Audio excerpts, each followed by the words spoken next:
This morning we're pulling the steering wheel off on a, it's actually a motorhome, but it's an E350 Ford van conversion. Pretty simple process for the most part. There's bolts that come through from the back side of the steering column to cover the horn. And basically there's two of them. There's one here and there's one here. So you just pull those out from the back. These were Phillips on this one. I don't know what they'll be on yours. The reason we're doing this is we have a problem with the ignition switch. This vehicle was had lost the keys, and they had drilled out the steering column in order to get access to the ignition, and it's worn inside there now from all the metal shavings and stuff, I expect.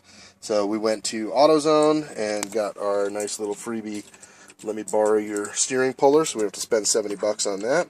And it's pretty simple. You take the two bolts that fit into the two holes on the horn ring, right down in here on the horn ring, and get them snugged up with the washers, and then start getting tension on the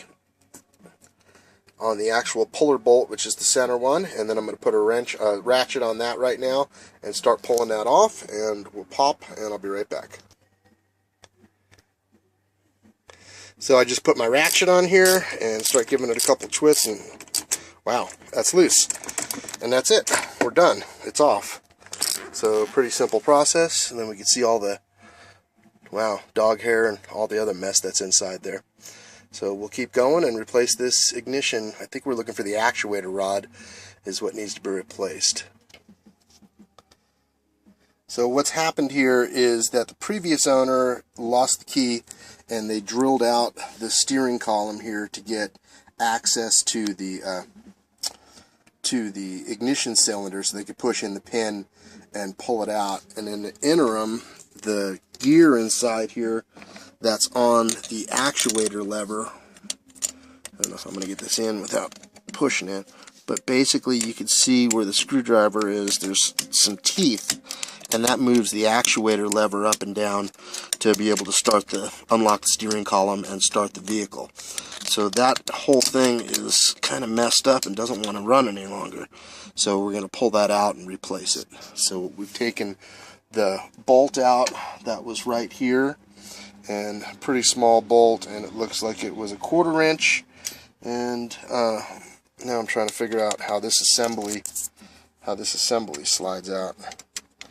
And I'm sure there's going to be a lot more to it than just pulling it out. So we'll find out in a minute. What we've done so far is I've taken out the column tilt mechanism, which is right here. You can put a crescent wrench or a wrench on it and twist it out of the column.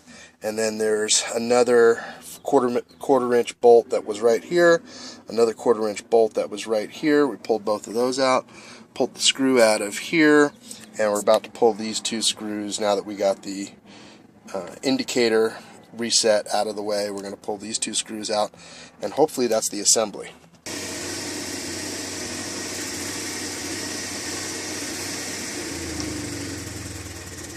So we had 4 Phillips screws in here, here,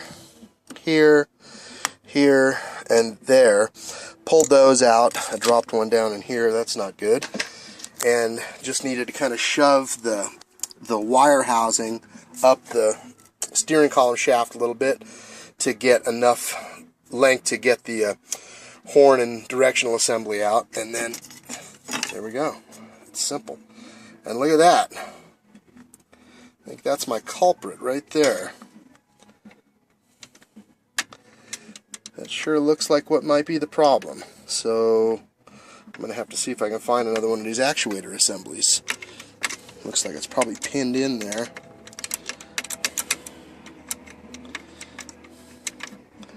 But that's the beast. It should be turning and springing and doing all sorts of stuff, but doesn't want to work so good, and it looks like it's pretty damn worn.